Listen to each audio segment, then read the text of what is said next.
Balada Sahabat Pena, cerpen Ilham Siregar.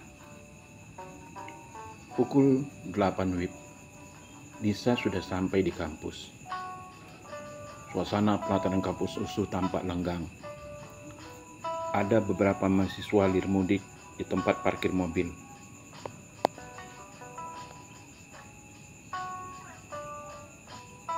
Di pojok parkir Lisa menyapa seseorang.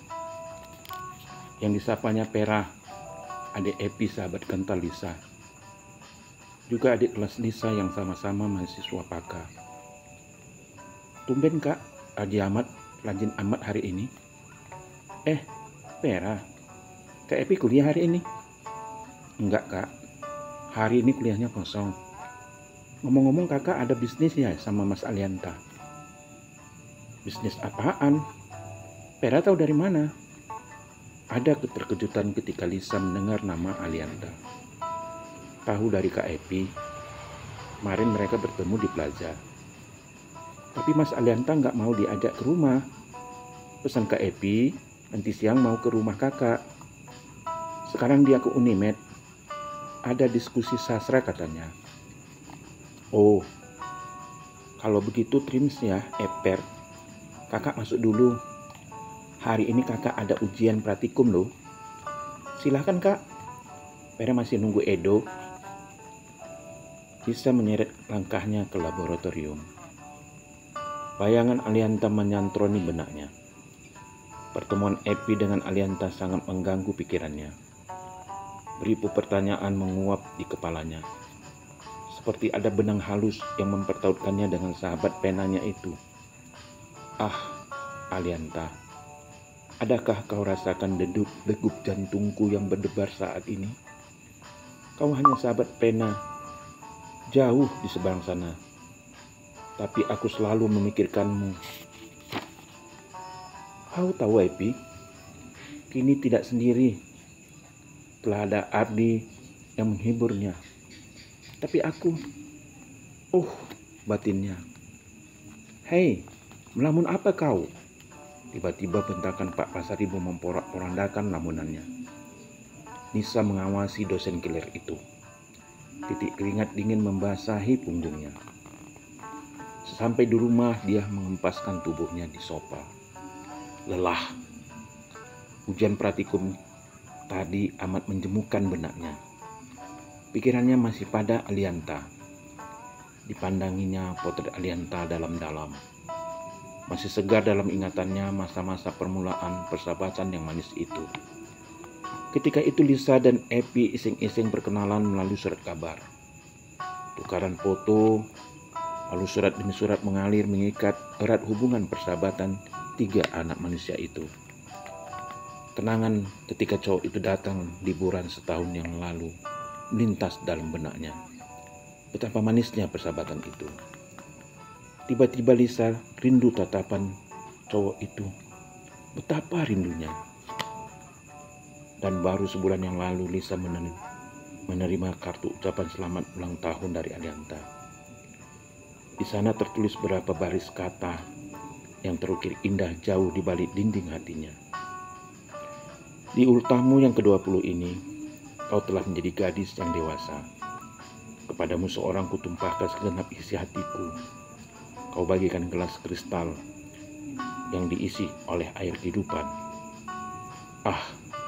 Kata-kata itu begitu manisnya. Tapi bukan itu yang mengganggu pikirannya. Ada yang lebih pahit dan memilukan lagi.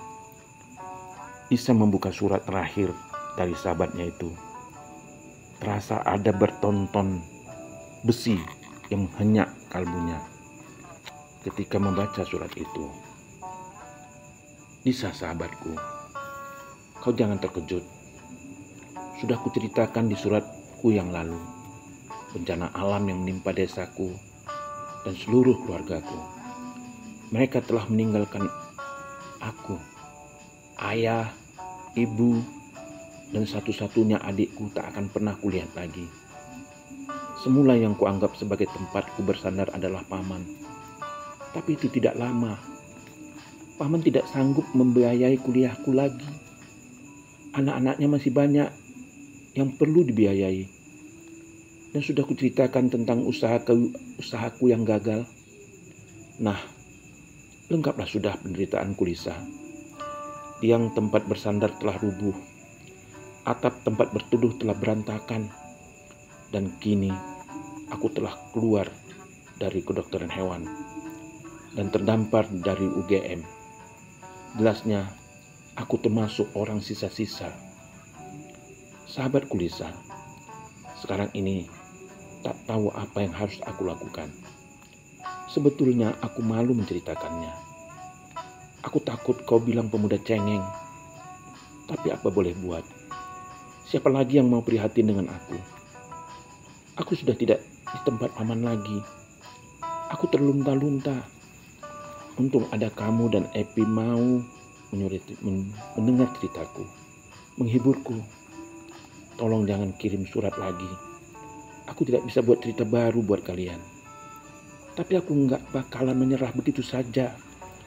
Aku mencari kerja dulu untuk menyambung kuliahku. Setelah membaca surat yang panjang itu, Lisa tegak dengan air mata berair. Sesaat ia menarik nafasnya dalam-dalam, menyeka air matanya. Apa yang bisa kuupayakan untuk meringankan penderitaan Alianta? Begitu tabahnya dia menghadapi cobaan ini, tegar dan mandiri untuk dapat kuliah kembali, sementara dia tak punya siapa-siapa lagi. Kalau dia ada di sini, tentu aku akan menyisihkan uang sakuku untuk sekedar membantunya. Sekarang, apa yang sedang dikerjakannya? Barangkali dia sedang melindas malu, menjadi kondektur bis, buruh kasar, pedagang asongan, atau apa saja demi kelangsungan hidupnya. Aku sebagai sahabatnya, apa yang telah aku lakukan untuk membantunya? Ya Tuhanku, aku hanya mampu mohon padamu, ringankan penderitaan sahabatku itu, batin Lisa. Suara tarikan pintu pagar mengejutkannya. Sesuai janjinya, Epi datang bersama Ardi. Kalian datang? Lisa melesat ke ambang pintu. Kedua gadis tersebut berpelukan. Salam dari Alianta buat Musa. Epi duduk di bangku teras. Apa kabar dia, Pi? Sebu Lisa mentusias. Kasihan, dia tak seperti setahun yang lalu ketika datang berlibur ke sini. Sekarang tubuhnya kurus, ringkih dan lelah, ungkap Epi sendu. Lisa memandang kosong. Serasa ada yang membebani pikirannya. Sekarang dia sibuk dengan pekerjaan barunya, memasarkan kerajinan tangan Yogyakarta. Pesannya kamu jangan menemunya dulu. Masa bodoh dengan pesannya. Aku mau menemunya, Pi. Tapi dia malu ketemu kamu, Sah. Dalam keadaannya sekarang ini. Mungkin dia pulang sore ini dengan naik bus ALS. Pulang? Bekit Lisa. Ya, balik Jogja dan kuliah kembali. Ada sejumput kegembiraan di hati Lisa mendengar Alianta kuliah kembali. Tapi keinginan untuk bertemu Alianta begitu meluap. Dia ada titip surat buatmu, Lisa. Ini suratnya. Lisa meraih surat itu dari tangan Epi. Sepintas surat itu dibacanya, lalu dimasukkan ke saku celananya. Sore ini juga kita susul dia ke terminal, ujar Lisa bergegas. Mengeluarkan korsanya dan Ardi tegak membisu, lalu masuk ke dalam mobil. Tak lama kemudian mereka sudah sampai di terminal. Tapi Alianta sudah tak ada. Ardi bertanya kepada penjaga loket. Kita terlambat, Sah. Bis jurusan Solo baru saja berangkat. Jelas Ardi lemah. Ya, kita terlambat, ucap Lisa putus asa. Epi terharu. Mata Lisa berkaca-kaca. Ada kristal air menggenang di sana. Lisa, Alianta sudah pergi. Dia telah membangun harapannya kembali. ujuk Epi sambil memegang bahu gadis itu. Ya, Lisa tak mampu menahan isaknya. Biarlah Alianta membangun harapannya, menata puing-puing kehancuran yang menindasnya. Cita-cita tak dapat diraih begitu saja, tapi harus dilalui dengan cobaan dan pengorbanan. Kini dia bisa mandiri dan lebih tegar karena dia tahu kau sangat memperhatikannya. Hibur Epi dengan perasaan penuh empati.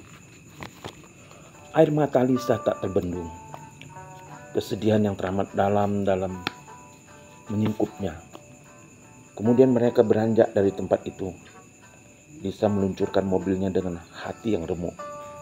Tak lama mereka sampai. Lisa, kau tak boleh bersedih. Kau telah menjadi pahlawan dalam hidupnya. Adi ikut menenteramkan hati Lisa. Kami permisi dulu, Sah. Jaga dirimu baik-baik. Adi dan Epi pamit pulang. Tinggal Lisa sendiri terhenyak di sofa. Lalu surat Alianta dibukanya perlahan. Masih dalam rasa haru. Di surat itu dibacanya kembali. Sahabatku Lisa, bukan maksudku menghindari pertemuan denganmu, tapi aku tahu keadaanku yang lara ini. Tapi nanti, setelah aku bisa memupus rasa duka yang sangat dalam ini, dan berhasil mengalahkan tantangan demi tantangan yang kuhadapi, aku akan datang menjumpaimu. Sahabatku, aku tak mau menyusahkanmu dengan berbagai macam persoalan dan problemku. Kamu teramat baik bagiku. Kau adalah figur sahabat sejati dalam kehidupanku. Aku tak mau melupakanmu. Aku tak akan pernah dan selalu mengingat semua kenangan antara kau, aku, dan Epi. Tapi kau adalah spesial buatku.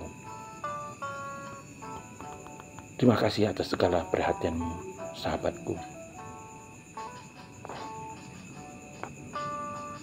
Sahabatmu Alianta, anak linangan air mata. Setelah surat itu dibacanya, ada ketentraman mengaliri jiwanya. Di dekatnya surat itu, kemudian ada yang direnungkan dalam hati.